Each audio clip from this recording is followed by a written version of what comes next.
everyone, and welcome back to another video. I'd like you to come along with me on my trip to Amsterdam.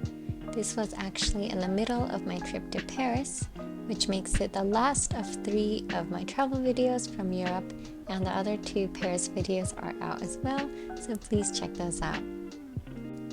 We got on the train from Paris and rode I think about 3 or 4 hours, and we passed by Belgium on the way as well. Japan being an island country, it still amazes me how easy it is to just casually go through multiple countries in just a few hours on the train. My friend had been to Amsterdam previously and recommended it when we were thinking of where else to go, and she thought I would like Amsterdam because she really enjoyed it, and she was definitely right. We were only there for 2 days and 1 night, but I thought it deserved its own video since it was so fun and such a lovely place to visit. We wandered into this cute little boutique called Almost Summer, and they had a lot of casual clothing and some accessories with fun, unique designs on them. We really liked the vibe of the shop, and I ended up buying myself this t-shirt and a few things for souvenirs as well. We headed to the oldest pancake restaurant in Amsterdam called the Pancake Bakery, where they specialize in both sweet and savory Dutch pancakes. It was much thinner and wider than the types of pancakes I'm used to having, and even though it looked a bit thin, it was still so filling and chewy, and I would love to go back and try some other flavors. Right nearby was the Amsterdam Tulip Museum, and we visited the gift shop. I really loved this gift shop because there were so many beautiful tulip-themed accessories and miscellaneous goods, as well as real tulip bulbs that you can buy home. I ended up buying myself this little tulip necklace, and it's so cute. I wear it all the time. After that, we just walked around for a while because we had a restaurant we wanted to go to for dinner, but we still needed some time to make stomach space. Amsterdam is famous for its canals, and it was just so peaceful walking through the quiet streets, and I kept stopping at each bridge to have a look out at the canal. Amsterdam is also known for having more bicycles than people in the city, and that was very apparent by the amount of bikes lining every single street.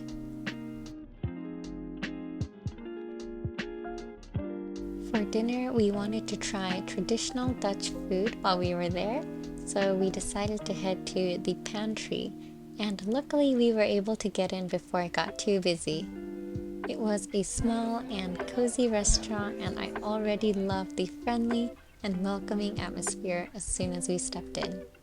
It's a family business where they treasure hospitality and sharing traditional Dutch cuisine. Everything sounded so good, I didn't know what to get, but we ended up getting a plate of bitterballen to share, sorry if I pronounced that wrong, and the shrimp cocktail and beef and onion stew that I got was so hearty and delicious. It was a wonderful dinner, and I would definitely recommend going if you're visiting. We walked around the city a bit more afterwards since we were so full, and the sight of the streets and canals at nighttime was so beautiful with the lights reflecting on the water. We decided to get something sweet and also check off one of the places we wanted to go to, a famous stroopwafel shop. You can pick from a variety of toppings to put on the freshly made stroopwafels, and I got the Kit Kat. It was really good, but the Kit Kat kept falling off, and it was really sweet, so maybe next time I would share one. After my friend did some shopping, we headed to our hotel for the night. We stayed at the Swiss Hotel Amsterdam, which had a great location as it was just a straight walk to the train station, and we were happily surprised to hear that they had kindly upgraded us to a bigger room. We watched some Dutch TV channels before turning in for the night.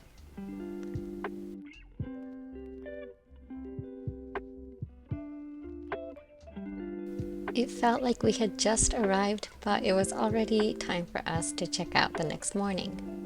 Luckily, our train back to Paris was in the late afternoon, so we were excited to keep exploring the city. I was so happy since it seemed to be much sunnier than the first day, and seeing blue skies instantly puts me in a good mood.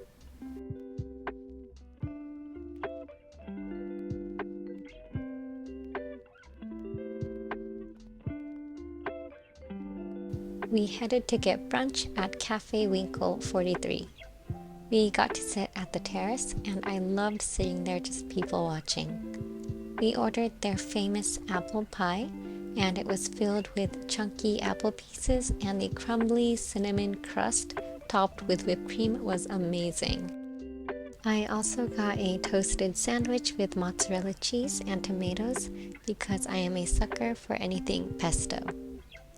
My friend and I loved how chill everyone was on a weekday morning. I'm so used to packed rush hour trains of adults in business suits in Tokyo that I was in awe of how relaxed everyone was, enjoying their peaceful mornings with one another. My friend and I kept daydreaming and imagining ourselves living in this city in one of the apartments looking over the canals and just biking over to each other's houses. I think that's what I find interesting about traveling, that for me it's just a trip, somewhere I visit for a few hours or a few days, but the locals that I'm interacting with and passing by are living this. I guess people may think that about living in Tokyo as well. To me, it's just my daily life, but others might hope to someday be able to experience it.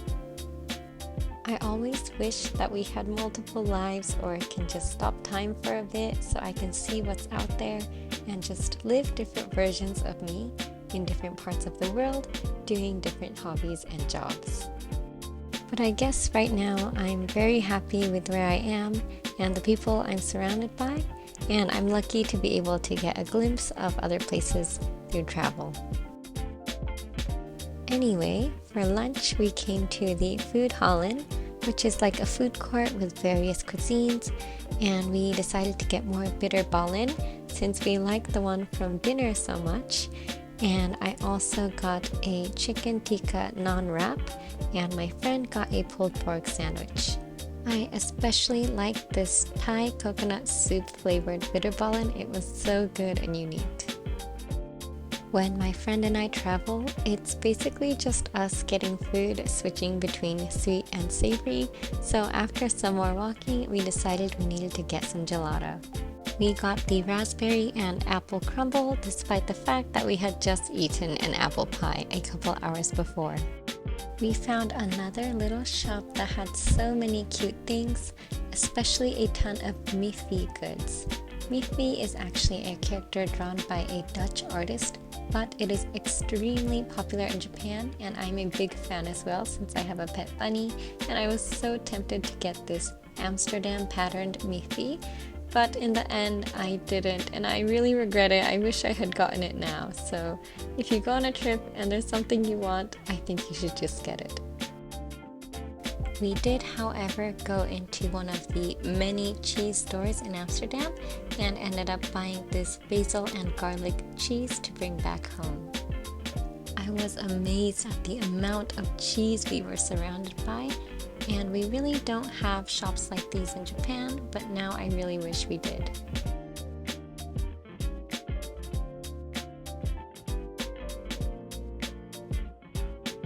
We decided to check out the flower market, which was mostly a lot of shops lined up selling flower seeds and bulbs, as well as souvenirs.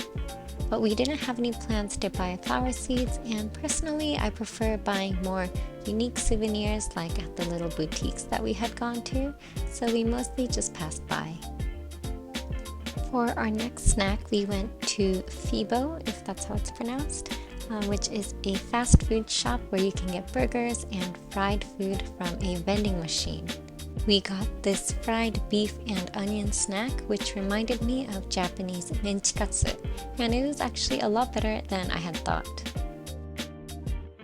We had just a little bit of time before having to head back, so we cleansed our palate with a juice and smoothie at a cafe, and then went back to the hotel to pick up our luggage, and then headed to the train station. Our time in Amsterdam was very short, but we both fell in love with the city. and overall I felt such a welcoming and friendly atmosphere the entire time. I really want to come back and stay longer and explore even more. That is it for all of my Europe travel series. I hope you enjoyed it, and please do check out my other 2 Paris videos as well. Now I have a ton of my usual daily life in Japan content to edit and upload. I've been doing so many fun things this summer that I can't wait to share with you all.